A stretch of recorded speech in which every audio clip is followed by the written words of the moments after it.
Мама, сенде қалай болды? Қашан сен мысалы папаны өзінің жолдасың ретінде болашақ балалардың әкесі ретінде қашан көре бастадың? Бұл қызық болды. Негізі енді Алматыда қыз болып, жігіт болып жүрдік қой енді. Жүрдік, киноға да бардық, танысқа да бардық.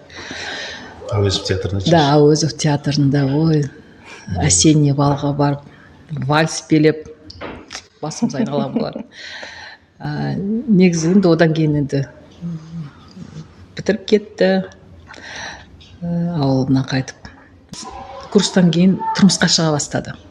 Тұрмысқа шықпаса да, кәдімгі уже серьезный намерениемен бір-біріне жаңағы әңгіме айтып, осылай деп, жаңағы міне уже тұрмысқа шыққалы жатырмыз дегенде. Сонда әңгімелері болды.